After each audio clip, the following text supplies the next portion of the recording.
Our first panelist is Russell Dallen, who is the president and editor-in-chief of the Caracas-based Latin American Herald Tribune. Russ is a journalist through and through, having worked for a number of leading publications around the world, a keen observer of the issues. He's also an effective commentator, and his views are widely sought by the press and also by the markets. And any of you who have followed Venezuela recently have probably seen his name pop up many, many times in some of the press articles. In addition to many awards for journalism and other activities, Russ is a Harry S. Truman Scholar, which is something that I like to point out whenever I can. Second is Charles Shapiro, formerly the U.S. Ambassador to Venezuela. Charles recently concluded a very successful tenure at the State Department as Deputy Assistant Secretary, and he now heads the Institute of the Americas in San Diego, with which the Council of the Americas is actually partnering next month on a program on Mexico. We've hosted him as a speaker several times, and we're delighted, Charles, to have the opportunity to welcome you back as well. And our third panelist today is my colleague, Dr. Christopher Sabatini, Senior Director for Policy and the Editor-in-Chief of the journal Americas Quarterly with the Council of the Americas in New York. Chris also has deep experience with Venezuelan issues, particularly during his time as Director of Latin America and the Caribbean at the National Endowment for Democracy. He's also a widely sought-after commentator on hemispheric issues, and you probably have seen him recently on TV on any number of channels. So let's get into it. Russ, you've just come up to Washington from Venezuela. You've been on the ground, you've observed what's happened recently, and you're also following very closely the national mood. So to get us going, give us a sense of the situation right now on the ground and what we might be able to anticipate over the near term. Where is this thing heading? Lucky me to be first. That's a great question, though, Eric. We're in a unique situation in Venezuela, and there are basically two basic themes.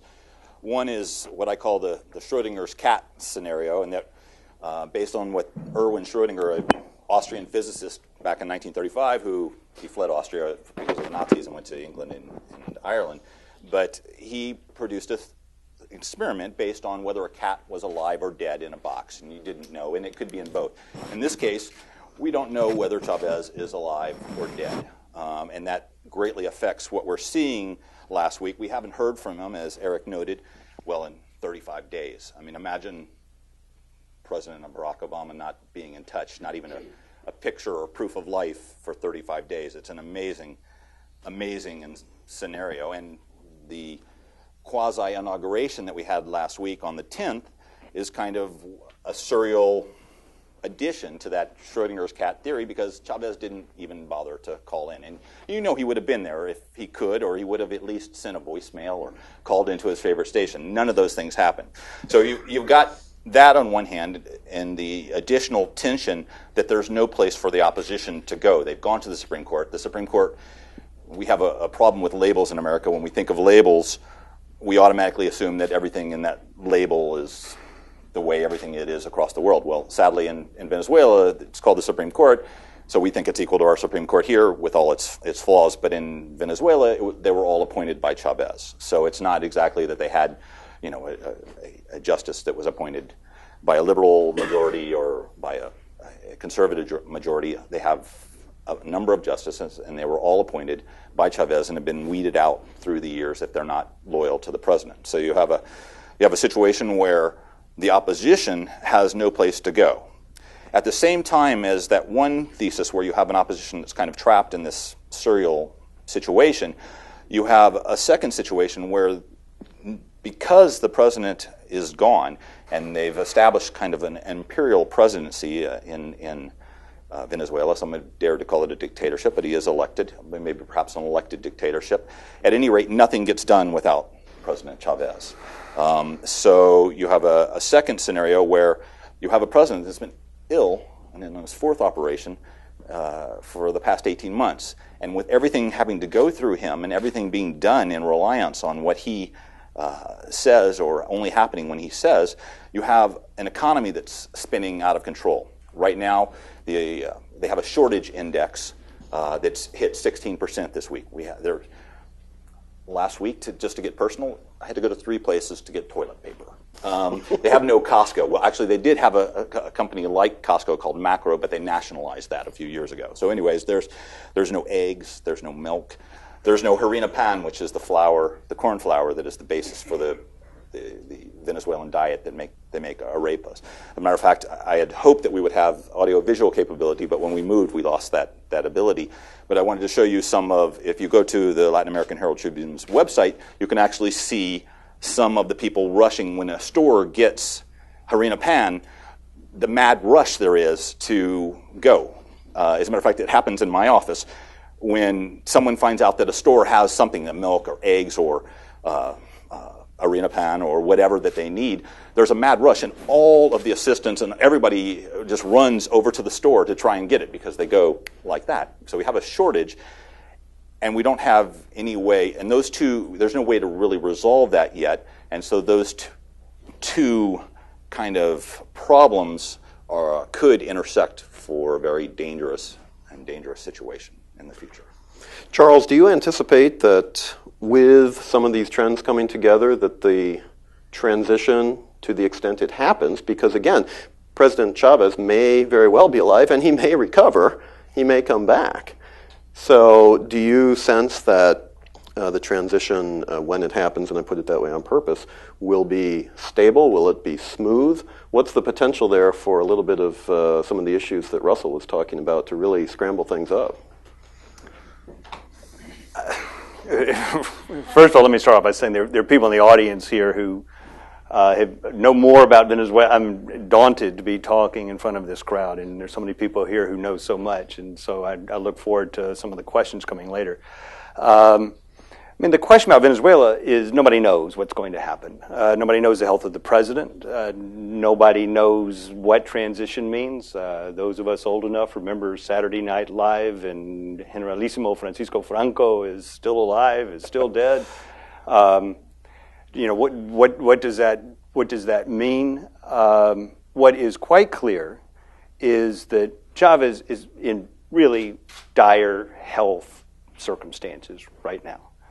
He may come back, he may not, but the inauguration in absentia, the Supreme Court decision, and I would argue the comments by the Diosdado Cabello threatening the opposition late last week indicate great concern on the part of the government of Venezuela of what's going to happen, how it's going to unfold, where things are going.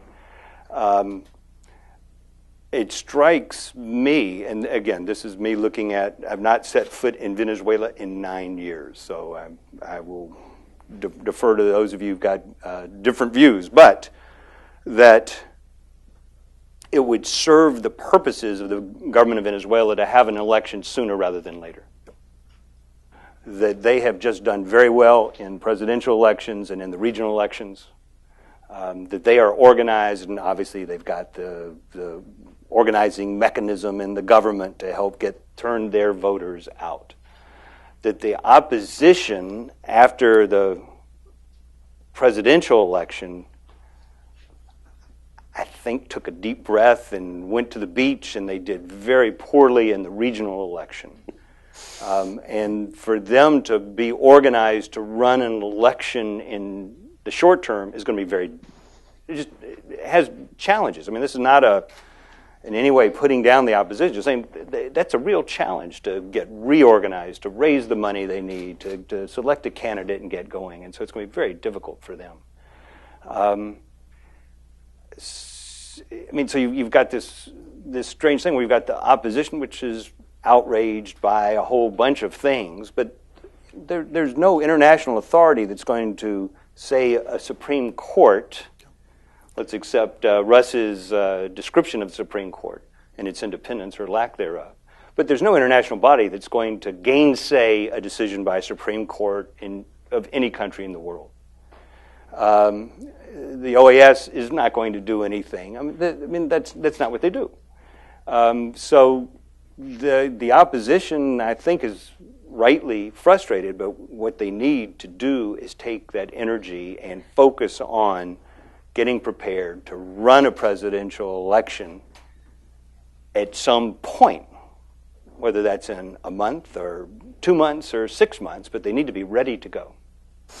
Yeah, and I'm really glad you brought into the conversation those points, because Russell has also touched on that, and Chris is a real political science expert and has done a lot of understanding in terms of Venezuela specifically. And one of the things that we say often in politics, you can't beat something with nothing, right? And so the opposition may have problems with the way things are going forward, but what is the realistic alternative that they have in the current environment, and to the extent that they really want to contest this, what can they do to move forward? Well, first, let me echo what Charles said. It is somewhat intimidating to be in the room with a lot of you who know and follow Venezuela a lot more closely than I do. So I'm going to draw from my limited experience, and I'm going to quote someone who actually knows Venezuela as well as I do, and that's my 8-year-old son. He's been, oddly, because I've been called at all hours of the day and night and checking my email and my computer constantly. He's been very obsessed with the health of Chavez. And the other day, actually on the 10th, in the morning, he says, how's that president anyway? And I said, he's still sick. I said, but he's actually going to be sworn in absentia, or kind of semi-sworn in as president. And he says, why don't they just, and he says, is that legal? And I said, well, they're interpreting it to be so. And he says, why don't they just change the Constitution to allow a zombie to be president? Which actually, it kind of demonstrates that sort of anything can happen. He actually, his eyes lit up, and then he imagined what this inauguration speech would be, which would be the equivalent of I eat brains, which is a little less relevant to the discussion here. But the point being is that anything really can happen. And it goes to the point of the opposition. I'm actually going to disagree a little bit with Charles here about, would the OAS or should the OAS gainsay the Supreme Court? It has, in a place called Honduras. Honduras, and I know I'm in the minority, and I have been on the panel. Honduras was a coup in June 2009. I think actually we're all in a weaker state of being able to criticize what's going on in Venezuela because of what happened in Honduras. And it's amazing to me, the Secretary General, Jose Miguel Insulza, when asked this time whether he should criticize or if he had any concerns about what was going on in Venezuela, said, no, it's the Supreme Court decided. I didn't see him saying that in June 2009. I saw him actually criticizing and calling what the Supreme Court and the Congress did a coup. Exact same situation. Why is that? Why is that? Good question. I think we all have our theories. I'll just leave it out there. I think, in part, actually the OAS and democratic defense is now just toothless. I think it's become wrapped around the axle of polarization, of ideological debates. I think the one thing we can take away from this whole situation is that bullies win. As much as we believe, Chavez is nothing more than the borracho in la cantina. He just can basically call people out and humiliate them and bash them, and it does manage to intimidate governments and leaders and multilateral institutions. And I think that's the problem. And I think, we all fear what could happen, but, even if, I don't think the multilateral community, the United States, or anyone should have called what happened in the Supreme Court's decision a coup. It wasn't.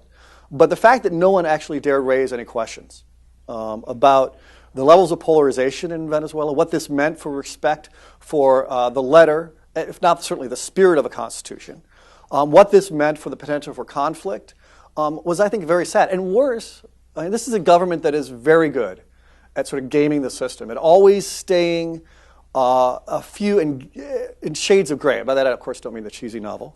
But in terms of, it's consistently named Supreme Court justices violating its own procedures. It's consistently created parallel structures of government, and it consistently now, if it comes to an election, let me venture a guess, the Constitution requires an election to be held within 30 days. If they were wise, they could hold it in 5. Still within the letter of the Constitution, keep the opposition on their heels. I think what's sad is what happened on the decision of the Supreme Court on December 9th and 10th is that there were over 4 million people whose voices were not heard.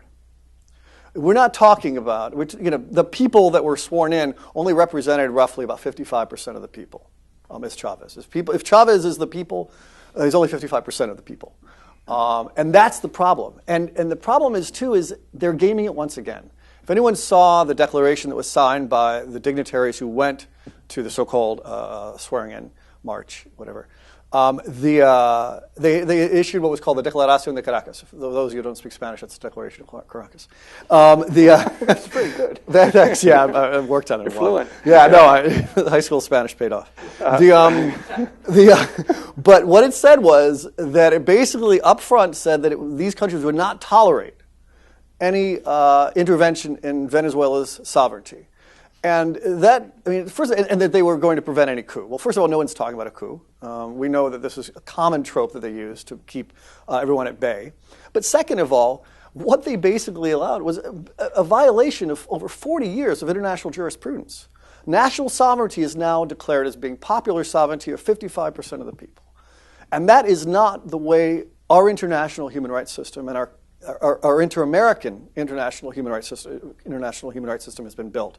And the fact that no one dared to stand up and say, wait, this really is not, this is out of step with where we've been, where we've evolved in the last couple decades, I think is very sad. And as I say, a lot of people may agree with me here, but a lot of them also didn't agree with me when I said it was a coup in Honduras. And I think that's the problem, is we also are sort of wrapping ourselves around who we want to choose and who we want to support in institutional type coups. Yeah, and I think you've now broadened it out into a more hemispheric context, which I think is very healthy, and I want to return to that later in the conversation.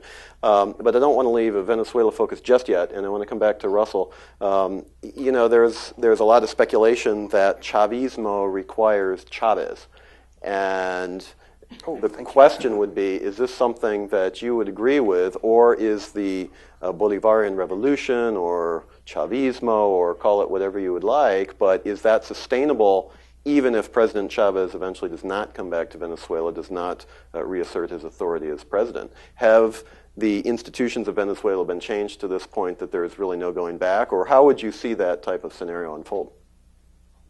Well, it's a great question because, and we have a history of that in Latin America, obviously, with Perón and Peronism in Argentina, which is still in charge under that flag today.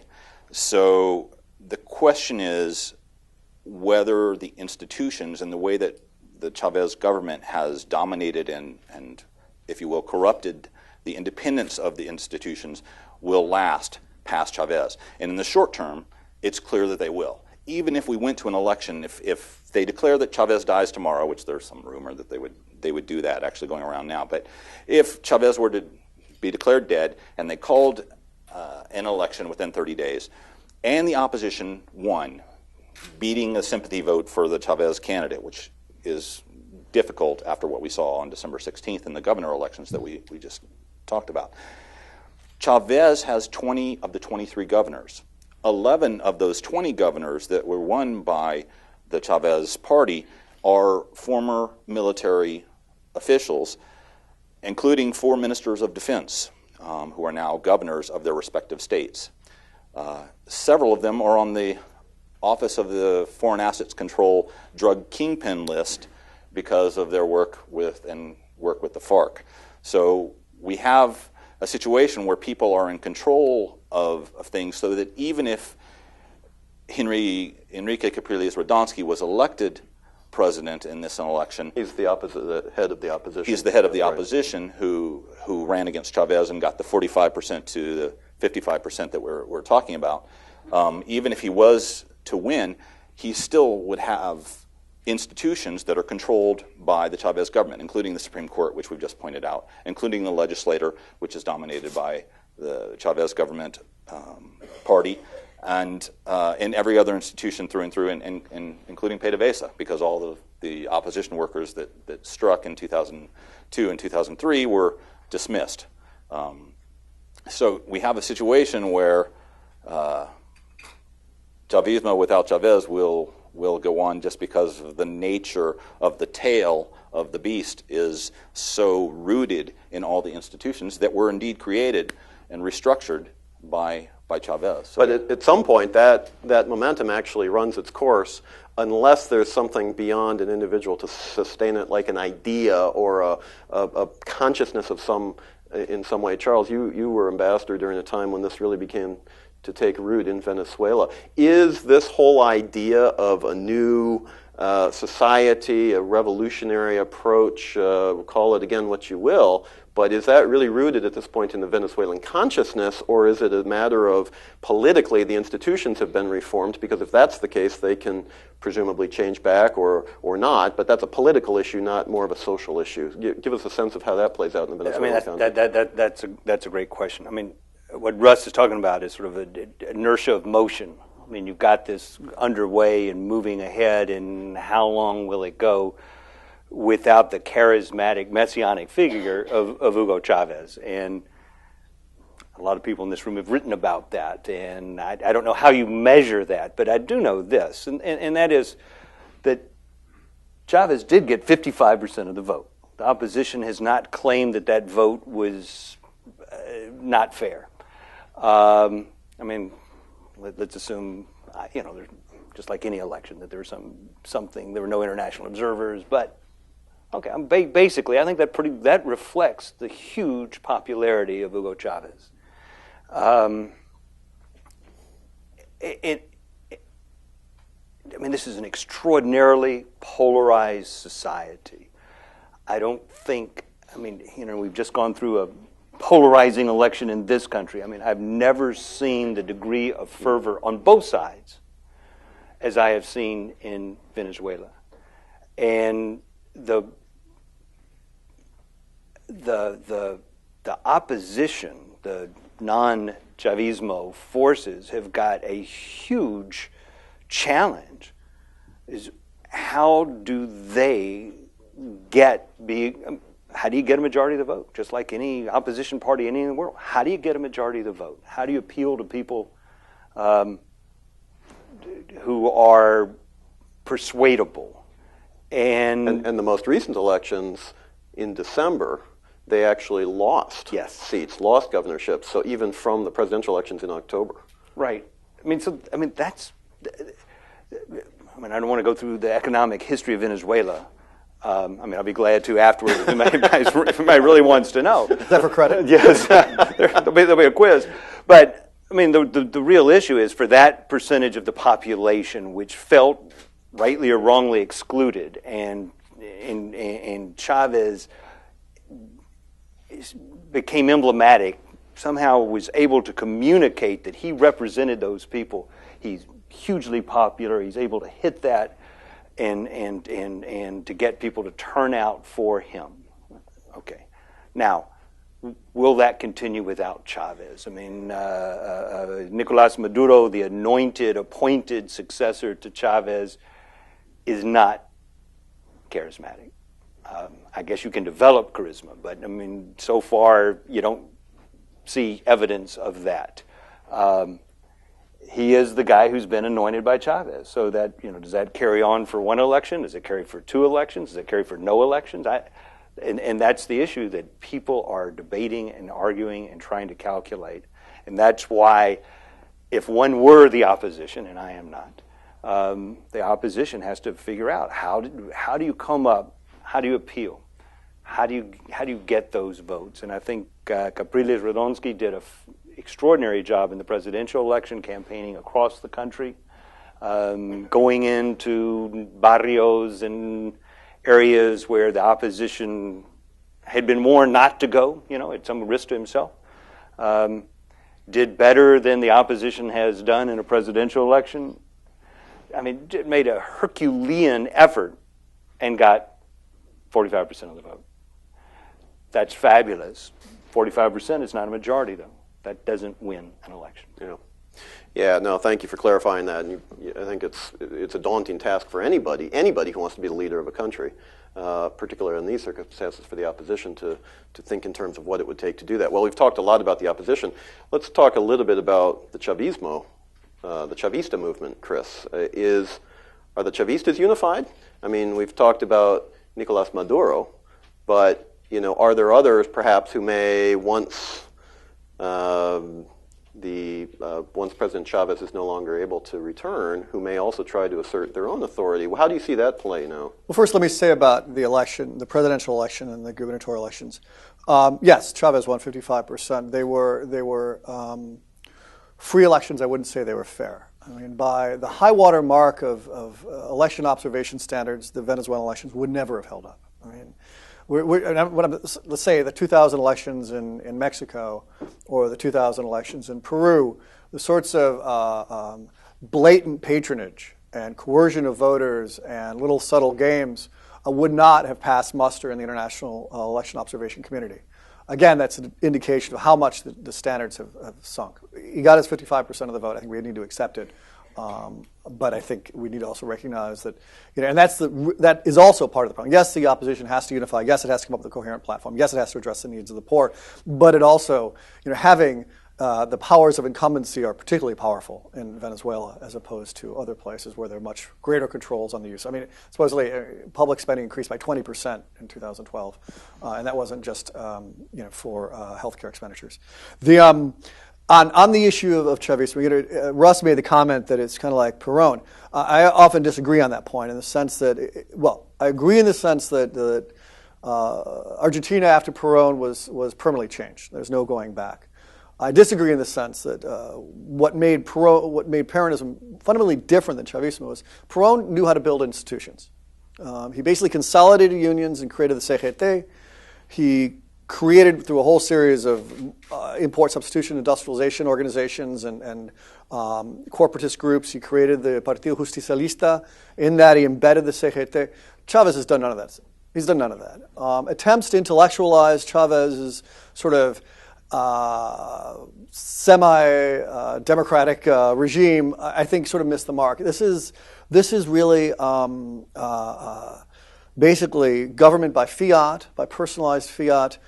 Chavez and he came to power in the wake of a collapse of a regime and basically went about to completely destroy even his own constitution. He's not an institution builder. The PSUV is really only a party in name only. It is an inchoate coalition of groups held together from fringe leftist parties to some unions, to businesses, to military officers, to corrupt criminal groups. There's no coherence or even organic structure to it. Now, will this sort of just disappear or evaporate after Chavez and after?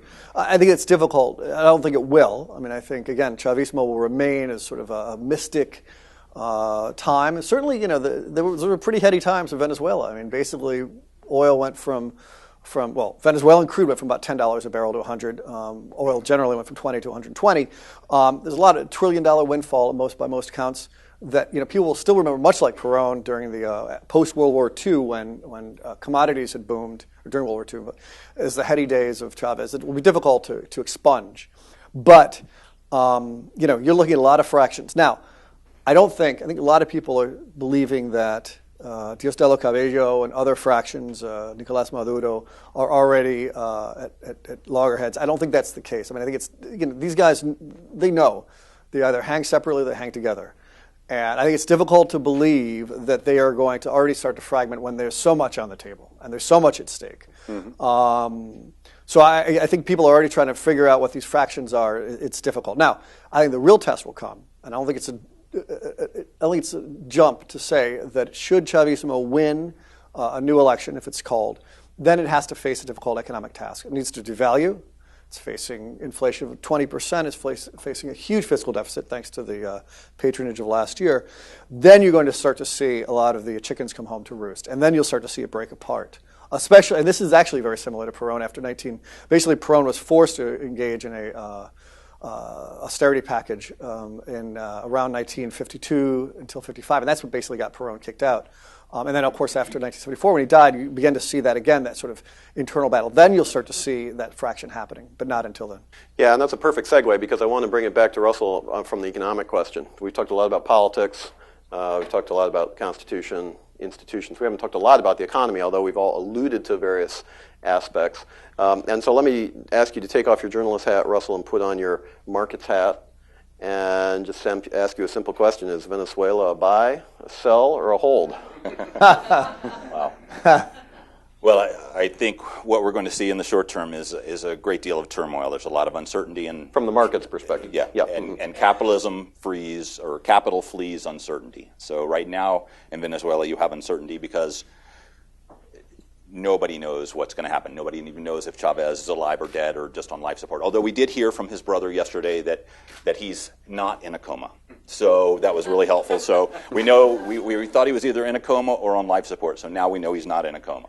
Other really insightful information we've gotten from the regime are that he's in a stationary situation. I have no idea what that means. Not stable, a stationary situation. We're all stationary right here. Yeah, and that his treatment was being assimilated. They're still using that one, assimilated. His treatment is being assimilated. So we haven't really had any insight into whether Chavez is going to make it or not. I mean, the prospects are probably that he's not. And we thought that the regime or the government would call elections sooner rather than later, before the economic crisis that we're talking about started to happen. But now they're starting to bite. For example, last week, an institution which I'm familiar with, I won't say which, traded dollars into bolivars at 18.25 in the black market, 18.25. The official government rate is 4.3. To buy dollars, it cost you 18 bolivars, whereas if you bought them from the government, you can buy them at 4.3. But the government's not providing many to anybody except friends of Chavez or special people, and even in their secondary market that they've provided they're only producing 15 million a day when the demand is close to 100 million a day, and that's what it was before they shut down the parallel market in May of 2010. So you have a currency that is really, and actually, you know, the trade was at 18, but there are actually no dollars available. So that's what's causing more of the shortages. It's not so much that it's high, because Venezuelans can get used to anything, and you know, you kind of need toilet paper, you kind of need flour, and you're going to need certain things that you're just going to have to pay for and bite the bullet and cut elsewhere.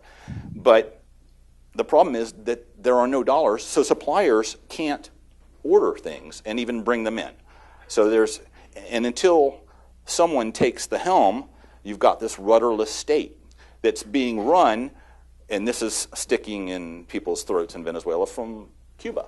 Now imagine, if you would, imagine the fuss among Latin Americans if a foreign, you know, how they would cry about foreign interference if it was the United States. If Chavez was in the United States and we were holding him and nobody's seen him or talked to him or heard from him for going on 40 days, and imagine the cries around about American imperialism that we would hear. But we have that exact situation, and this time it's not the U.S., it's actually Cuba. So we haven't really talked about that, and they're kind of an unknown factor in all of this, and in the economic way. Mm-hmm. Charles, with that in mind, if you were back in the State Department, and we know you're not, so what would you be advising folks to do in terms of the U.S. government? I mean, how do you, or foreign governments for that matter, in terms of what are some positive things that could be done to advance the issues in a favorable way? And note how I'm putting it in very ambiguous terms that you can translate, you know, according to your own thoughts. But what could or what should we be doing in the international community? That was actually next on my list of things. If you didn't raise it, I was going to say, well, you know, we got to talk about this, and sort of go through a checklist. I mean, first of all, let me reiterate: I do not speak for the U.S. government. My views are my own and not theirs. And I am a proponent of talking to people. I am not a proponent that talking to someone is a favor that you bestow. In terms of international relations, talking is what you do. It's what we did with the Chinese and the Russians in the height of the Cold War. And so I think we're doing the right thing, having low-level contacts, some through official channels, official diplomatic channels, and some apparently offline, and I think that is the right thing to do. The spokesman on Friday was extraordinarily cautious, maybe too cautious for my taste. But in fact, I do not think the United States should become a foil for Nicolás Maduro and Diosdado Cabello and Chavismo. I think that it serves our purpose is not to become a player in internal Venezuelan politics, and the way to do that is by being real cautious, which is what we're doing publicly while making contact privately. Okay, so now let's go a little bit further. The influence of Chavez and Chavismo, I'm sorry, let me back up. The other thing that I think has been extraordinary is the United States moving away from depending on a supply of Venezuelan oil. Mm-hmm. I'm not sure it was intentional, but it certainly has happened thanks to our oil companies that have, are producing more oil than ever and energy from other sources, both domestically and from other places, and I think that's great. I think we import around 1 million barrels of oil a day from Venezuela. This is me speaking, and I'm not being paid by anybody. Boy, I sure would love to see 1 million barrels of oil a day coming down a pipeline from Alberta to Houston. Wouldn't that be neat? Let's see, 1 million and 1 million. Is that coincidence? I think that would be terrific. So, I remember well threats by the government of Venezuela. Not a single drop of oil will go to the United States. Great. And I think what we need to do is remove that leverage over our economy, and we have done it, and we should continue to do so. Okay. It's my understanding, this is just a question of fact, but it's my understanding that the only country that's paying rack rate for Venezuelan crude is really the United States, and basically everybody else is getting it at discounted rates or on terms that are more favorable. Is that accurate? There are people in the audience who know more about this than me, enough. and I don't know who's paying what for what. Okay, so that.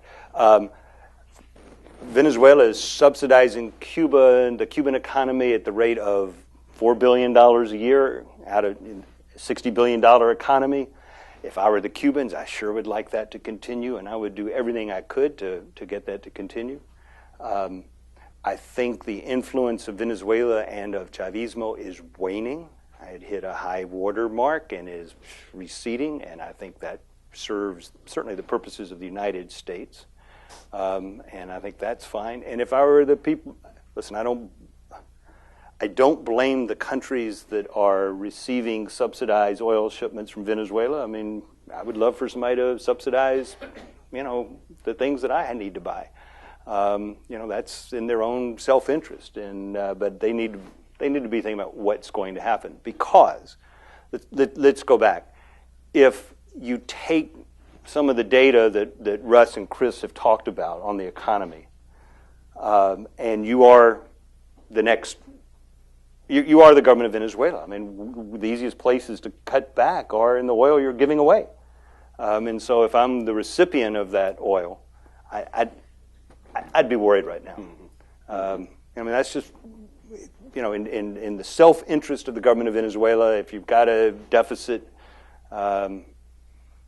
stop giving oil away. Stop subsidizing sales to people. That would be a logical thing to do. And if you had a government that was not as ideologically motivated as the current government, if you had a Chavista government that's not as ideologically motivated as the current government, that would be a real logical thing for them to do. Yeah.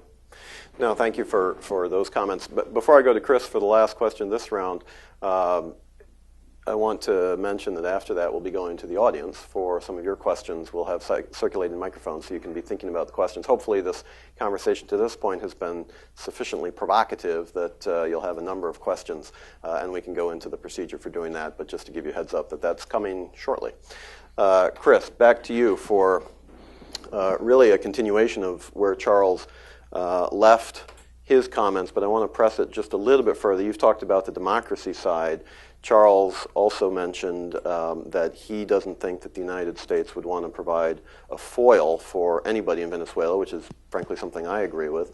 But the two may not necessarily be consistent. If you're trying to promote democracy and yet keep the United States out of it, at least publicly and maybe privately as well, which I think are both very, very laudable goals, and yet at the same time very potentially conflicting goals. So I never promised you an easy question here, but how do you begin to think through some of those issues, and are there other partners maybe outside the United States or even outside the region that might be able to be helpful in just thinking through some of these very complicated matters? Yeah, well, first of all, on the rack rate for oil, Cuba's paying the rack rate. They just have very expensive doctors, turns out. Really expensive doctors. That's why our healthcare plans don't work there. Second, on this point, I think the announcement that the U.S. is having negotiations, discussions with Venezuela is good. I think sort of announcing it now, I realize it came in one of the questions. But it was in November, so it's yeah, just, I know. Come out now, right? I know, it's a shame it comes out now because you've got people, no one's going to stray too far from Chavez's shadow. And so it was a little bit, the timing was a little bit odd, not necessarily the State Department's fault. I agree they should be talking about it. I think people are going to not want to admit that they're talking to the government. And you saw clearly the Venezuelan government said, well, we're doing it with Chavez's approval. So that indicates a stickiness of that situation. I'll be honest. I think I'm saddened to see that the United States isn't speaking out, not in defense of not in a sense of hyperbolic sense of calling this a coup or anything, but it's not actually sort of saying something about concern. Again, you can sort of gently express concern that raising concerns about polarization, the potential for conflict, following processes, and I understand. I think you don't want to turn yourself into becoming a foil for the Chavistas. By the same token, no one's standing up. No one's standing up. Brazil obviously made some very clumsy statements that it didn't attend the so-called inauguration, which I guess was a little. But I assume the United States is quietly trying to get other countries. I think it's hoping. I think it's a lost hope to get UNASUR and CELAC, to speak out. But it's time for someone to put on their pants and stand up and say, we're watching this and we are concerned and we hope that it's resolved in an institutional manner. No one's doing it. Listen, I would argue that that's the role of the people in this room. That's the role of the Council of the Americas, Institute of the Americas, Human Rights Watch, and other people. Probably. I found it interesting that. I guess I don't monitor all the media around the world, but that El País in an editorial was, said this was a scandalous Supreme Court decision. Yeah. Used the word scandalous. That everybody else sort of backs away. Yeah. The Supreme Court, it's like treat them like the Privy Council or the U.S. Supreme Court. It's the Supreme Court of a country. Yeah. And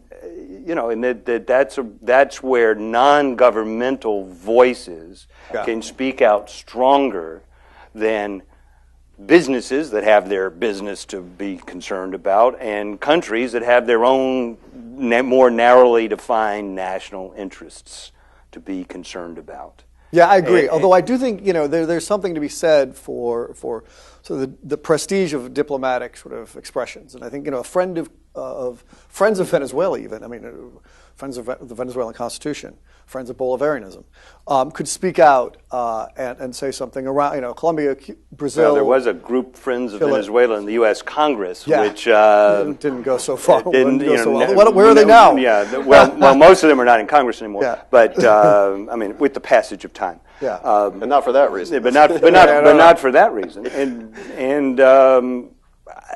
they never said anything at all that could be taken as critical of the government of Venezuela. Yeah.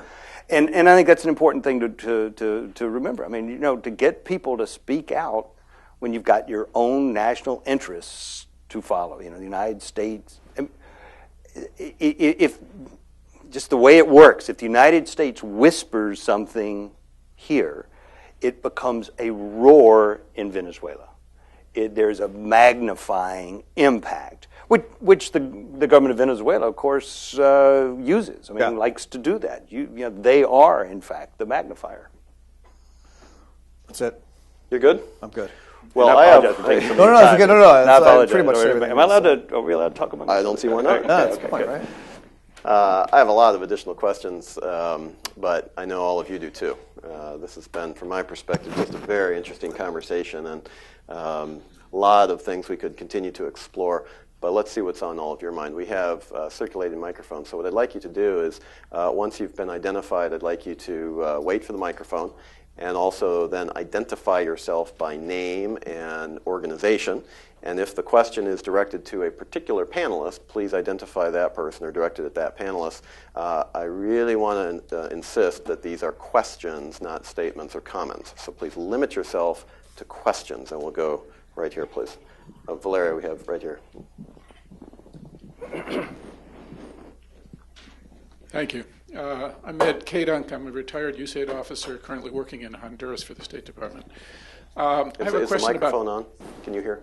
Yes. It is. Okay. Thank you. I have a question about the economic impact of a change of government. If the opposition takes over, presumably these deals for the subsidized oil will be modified or come to an end. And I'm wondering what we see as the economic impact on those countries where the oil stops. And also, with regard to the relationship between Cuba and Venezuela, I saw a comment the other day about the possibility of Cuba withdrawing all of its medical personnel, for example, and the Venezuelan health system collapsing. There may be other impacts as well. Thank you, Ed. We're going to start this in reverse order. I'm going to start with Chris, if you'd like to handle that I think the wisest thing the opposition can do is send a signal to Cuba and to the allies that the oil will not be cut off. You've got thousands of Cuban doctors, but sports trainers. I have never no idea what that means. Guys with sweatpants and whistles running around. Sports trainers. Agents. And you're not going to be able to untangle them from the institutions of the Venezuelan government like that. I think the best thing you can do is allow the oil to continue. You don't want to pick a fight with Cuba. And supposedly there have been sort of silent signals sent from the opposition to the Cuban government that we're not going to mess with that right now. And I think the other stuff has to maintain, because it will have a huge impact. I mean, supposedly, Dominican Republic gets between 30 to 40,000 barrels of oil a day. Of course, Cuba gets 100 to 100, well, 80 to 120, depends on the day and who you talk to. I think it has to remain. And I just don't think you can untangle that anytime soon. It's a drain on the economy. And quite frankly, I don't know why Enrique Capriles wants the job. For the reason that she said. I mean, it'd be like, Lindsay Lohan's therapist. I just don't know why you'd want it. But people are competing for it, but it's not going to be an easy job. The next year, whoever occupies Miraflores is going to have a very difficult set of economic decisions to make. What about other countries in the region besides Cuba? Charles, do you have a view on that, or in any particular way, or Chris, an additional thought, or Russell? How it's going to impact them? Yeah. Well, I mean, look, I think I wouldn't quite go so far as Chris, but I assume that there are contracts signed. Yeah. And that those contracts would be followed until the expiration of the contracts. Maybe there aren't contracts. Somebody here might know better than I do. But, for example, that the oil to the DR through Alba or Petrocaribe has got, I'm assuming there's some sort of agreement. I wouldn't be so sure. But, I would go along with that until those agreements actually expire. But what it does is it puts them in the same fix they were in before, right? It's the problem of cutting off subsidies anywhere. And those countries are going to have to scramble and figure out what to do. I mean, they're an advantage right now that there are, certain. The international energy market is starting to shift around, and I think that could be to the benefit of some of these countries. But for some of them, the basic problem is they don't have enough money. They don't have enough money to pay for it. Yeah. No, very good. Russell, did you have a comment on that or no? I guess I should say something about how this breaks down. As you kind of pointed out, in terms of Venezuela production is in question, but let's use what OPEC says, it's about 2.7 million barrels a day. It hasn't really gone up. It's actually gone down over the last 10 years, despite PDVSA's plans that it should be going up, but that's because of they fired a lot of work. They fired all the workers, and then they rehired a bunch of political loyalists, and then they expropriated Exxon and Conoco and these other billion-dollar developments. Even amazingly, the Koch brothers had a Verdi-Nitroy, a plant there as well that they had invested in $1 billion in, and Chavez took that a couple of years ago as well. So we have about a million barrels, between 700 and a million going to the U.S. every day, making them our fourth or fifth largest supplier of oil to the U.S. And the important thing that was just pointed out is we're really the only guy that's paying for their oil. And let me explain that a little bit more. So we're subsidizing Venezuela and Hugo Chavez. So we have an important voice because we're the money. China is also giving them, and Chavez is one of his policies to get away from the U.S. and shipping oil to the U.S. And this started when Ambassador Shapiro was ambassador, was to increase shipments to China. China didn't have the structure for heavy oil of Venezuela, but they have built it now, and they are building it, and they have a plant that should come online in 2014 that will allow them to take 800,000 barrels a day. But right now, China has given Venezuela as a loan against future receivables of oil of $40 billion, basically, that gets paid off and then new tranches are made. They're getting it at a discount. One of the WikiLeaks, Ambassador Shapiro probably has better access to the information, but one of the WikiLeaks reports from Venezuela was that they were paying as low as $20 a barrel for the Chinese. Oil. The Chinese, were paying it under this deal. The government has denied that, but at any rate, the U.S. it makes the U.S. the main guy who's paying cash for the oil they receive.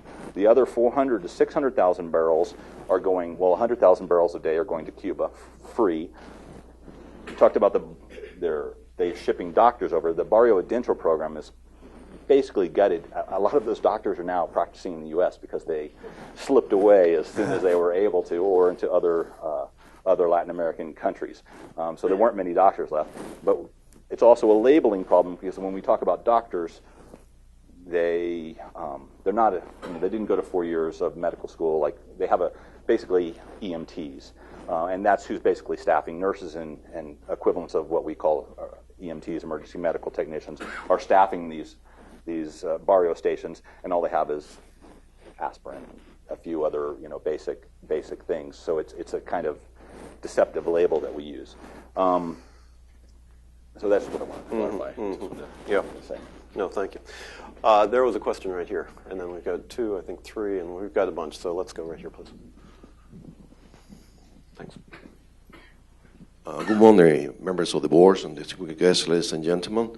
Ambassador, one thing we know for sure is that the revolution of Chavez is a failure. Knowing that, I would like to know your opinion on the devaluation of the currencies of the Bolivar in the near future, possibly within the next 12 months. Look, Russ is the guy who can give you the economic data. I can't. Economists say, if you could get all the economists in the room, economists say it's necessary. But this is a government that you've seen not do what economists say is necessary. So will they do it? How do you do it? At what point? They've devalued in the past. When's the next? They've changed from the Bolivar to the Bolivar Fuerte, the new Bolivar that was going to stop inflation from taking place, and inflation, of course, continues. I think they're going to mint $1 trillion coin. That would. If they, We've already talked about that. They got enough platinum. I guess they can do it. Anyhow, I don't know the answer. Let's have Russ see if you can do it, because that's actually a very pertinent question, and a lot of observers of Venezuela have said there won't be an alternative, and maybe that's true, maybe it's not, but the question then becomes one of timing. Russell, what are your thoughts on that? Originally, we had expected a devaluation to take place, as they often do, in the portion of the year after Christmas and between the start of the New Year while everybody was still recovering from their New Year celebrations. It's the most effective time to quietly slip it in because nobody's really reading the papers as much. And they didn't do it because they're back in election mode, which is very dangerous for the economy because we're back in a situation where potentially the government's going to have to campaign again, where we've had this big, huge bump in spending over the last year. To try and campaign again to get Maduro elected. I should point out something that Chris pointed out about the elections being free and fair. While they may have been free, there were a lot of tricks. One of the tricks I should just point out before I go into exactly what I wanted to say was for example, they have the picture on the ballot, and you push the picture, or that's who you're voting for. So there were pictures of Capriles, who was the opposition candidate. But at the last minute, the government switched, or not the government, those parties that had said they were going to support Capriles switched to someone else. So if people voted on the picture of Capriles thinking you were voting for Capriles, you actually ended up going, in some cases, for another candidate, or in some cases for null vote and no candidate at all, because it happened in 6 different pictures of Capriles on the ballot, so it was quite confusing. Number one, but number 2. The government, as part of that 20% bump in spending that we saw last year, they're giving away free housing. Now, I don't know, if Mitt Romney had offered me a free house, he would have had my vote. So I think he had your vote anyway. Yes, yeah, well. Actually, so what's happened is the government has promised people houses. They're building houses. They go on TV every day and they give houses to people. And so people think that it's their turn next, and they're going to win the lottery, and it's just my turn is coming. So they've offered to buy people houses. It's called Mission Vivienda, and so they've kind of bought those votes. And of course, they give you a contract that your house is going to be ready in April of 2014. Here's what it looks like. Here's our model house. Of course, if the opposition, if those escualidos come in power, you're not going to get your house. We're very sorry, but if you vote for Chavez, you'll get your house. And those people that already have houses, they kind of escort them to the polls, and they watch them and say, "We're watching you. If you don't vote for Chavez, you're going to lose your house because you don't own it. You just get to occupy it." So that's the kind of thing that we're talking about in terms of free and fair elections. But you wouldn't anticipate, just going back to the question, you wouldn't anticipate a devaluation at least until the whole leadership issue is resolved, no? I think it's well, no one's there to make a decision right now. I understand that when Chavez came back, there was one of the questions they put to him, and he said no, and they've decided because Maduro doesn't want to be that guy that just made your money worth less, even though it is already worth less because the free market or black market is already 4 times, almost 5 times what the official rate is. Nobody wants to be that guy to make such an unpopular economic adjustment. Yeah, good points. There was a question here, please. Yes. Gustavo Coronel, I'm Venezuelan geologist, and I sense, with the exception of Chris Sabatini, I sense a high level of detachment in the panel concerning what is going on in Venezuela, which I find very tragic. What is going on in Venezuela is not only going on in Venezuela, it's going on in the Americas.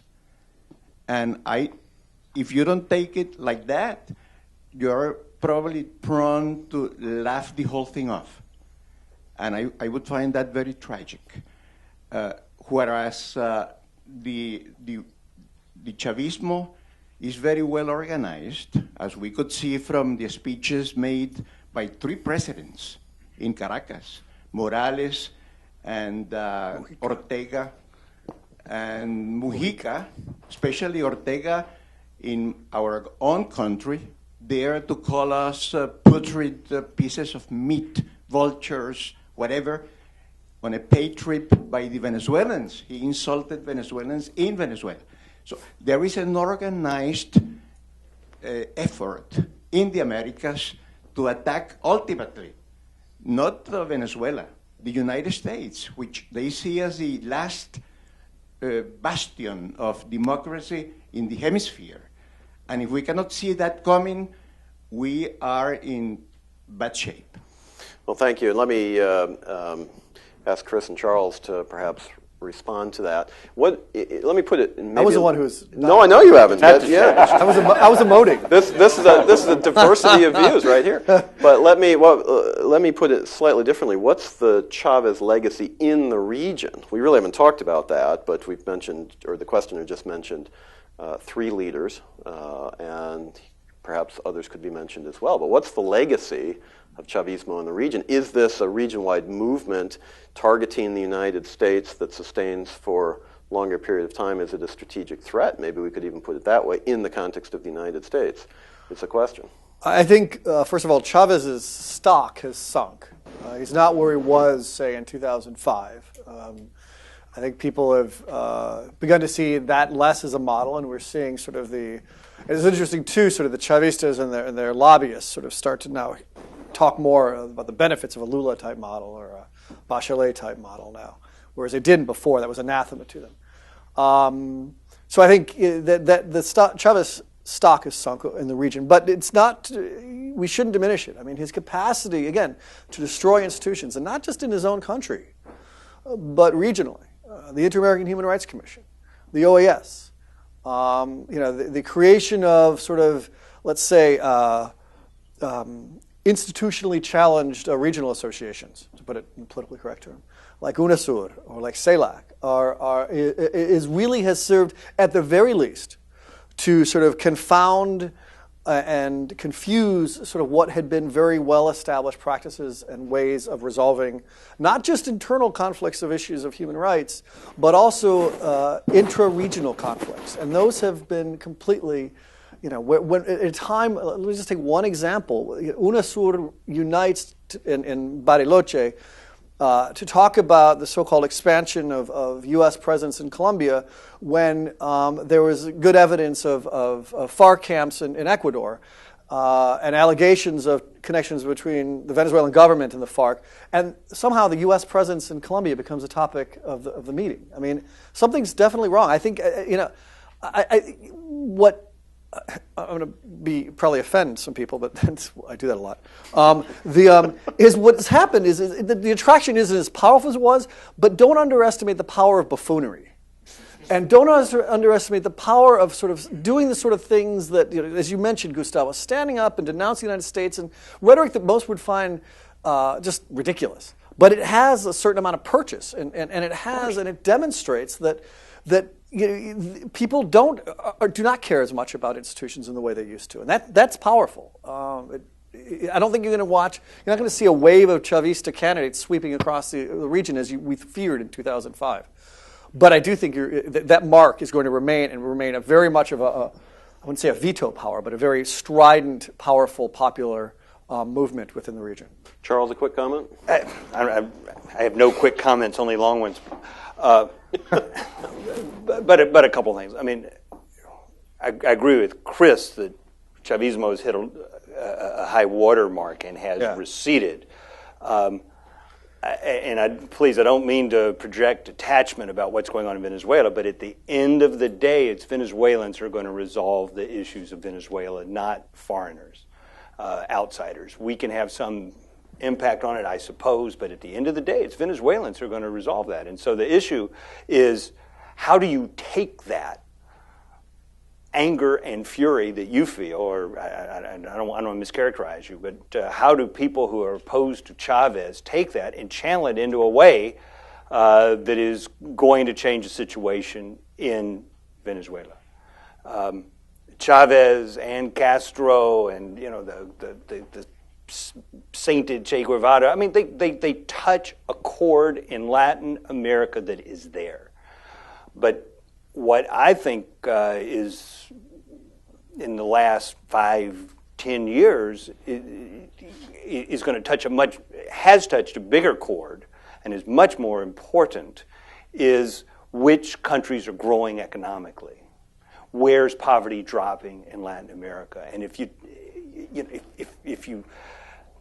do an overlay of the map of Latin America and the Caribbean between which countries have investment grade and which countries follow sound economic policy, I mean, it's a complete overlap. I mean, it's a one-for-one correlation.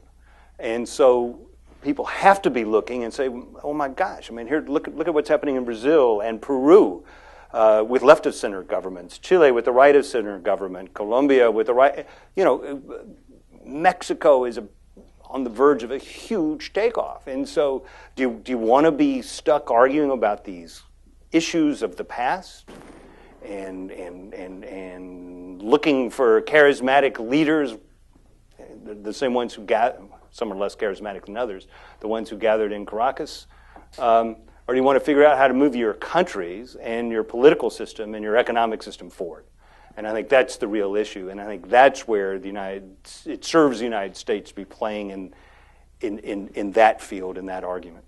Yeah, well said. I know Chris mentioned a number of institutional questions with regard to democracy, so I have to bring Jose Miguel into the conversation.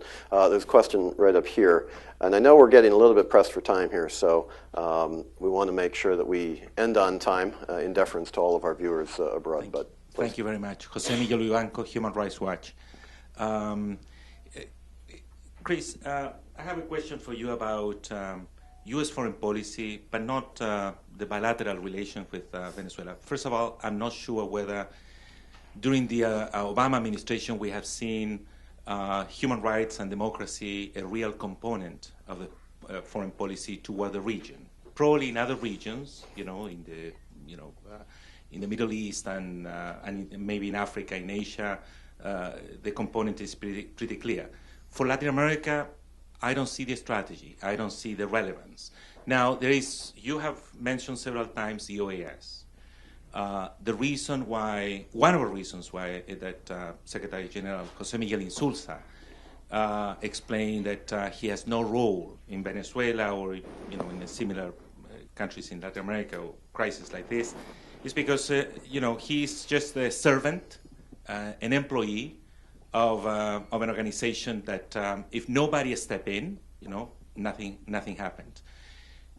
Do you expect during the new Obama term a different approach with regard to the OAS? I mean, we understand that everything that we do from here, from Washington toward Caracas, Latin America, could backfire. But in the context of the OAS, where there are some collective commitments to preserve free speech, fundamental principles of separation of power, and so on and so forth. Given the situation in Venezuela, are you expecting something different for these new 4 years term of the administration of President Obama? See, this is the real reason why I called on Jose Miguel, because he just articulated a question that I couldn't quite articulate, but it was precisely the one that I was hoping he would. So thank you for doing that. So let me try to answer it as bluntly and quickly as possible, and I'll invite my panelists to join in. First of all, the OAS is the victim, and Jose Miguel Insulza is the beneficiary of the OAS's growing irrelevance. The OAS has declined in stature and importance, and Jose Miguel has been less open to observation and criticism because it's becoming less and less relevant. I think it's difficult. I honestly don't know how you turn that corner to make the OAS much more. I do think giving a much more, to take the case of the Inter-American Human Rights Commission, which is something we're working on as America's Quarterly, I think that could be a test case for demonstrating, the only thing that really works in the OAS, and could hopefully re-inject, and also an opportunity for the Obama administration to quietly behind the scenes make common cause with countries that don't want to see that thing denuded, the Inter-American Commission, not that thing, the Inter-American system denuded. But I think overall the OAS is suffering from a certain amount of problems, and I don't think often the stridency with which some people attack Jose Miguel Insulza and the OAS often helps. Someone did an analysis recently, or a couple months ago, of the language used by Chavez to attack the OAS and the language used by right-wing Republicans in Congress to attack the OAS, and they're strikingly similar. As you can imagine, they're all one case the OAS is a instrument of the U.S. imperialists. The other, it's an instrument of leftist imperialists. But I do think you're right. The U.S. has not really engaged in a number of human rights issues. I think there's some things it could be doing. If it really wanted to engage in human rights issues, it should flexibilize the embargo on Cuba. To engage in a process of change that's already going on in Cuba, and that would be an easy lift, actually. And I think in other areas, it went in the other direction. The problem was, I think it got a little gun shy because of the loss of political capital, the result of the years of the Bush administration, early years of the Bush administration, when some people in the administration tried to politicize human rights questions. And I think the mantra became, when the Obama administration came in, is we cannot politicize them. We need to stand back. We don't want to get in the middle of it. And I think there's a risk that they've gone too far. And it's not just in Venezuela. I think it's across the board. And I don't think they've really sort of found that middle ground yet. I hope they can. I think there's plenty of areas where they can. And I think there's a crying need for it for people in the region. Because when they don't, let's take the case of Venezuela. There are 4.5 million voters who aren't getting represented somewhere. Well, on that very happy and optimistic note, I know there are many additional questions, and I've seen you. We simply don't have time to get to you, so I apologize to you for that. But I think that the conversation here has been fantastic. It's been broad, diverse. We've covered a lot of territory. I know we didn't answer all questions, but the fact of the matter is that's good, because what's the old vaudeville phrase? You always want to leave them wanting more. So presumably we've done that. Ladies and gentlemen, would you please join me in thanking our panelists for their terrific comments? Thank you, gentlemen. Good job. Good job. Well done.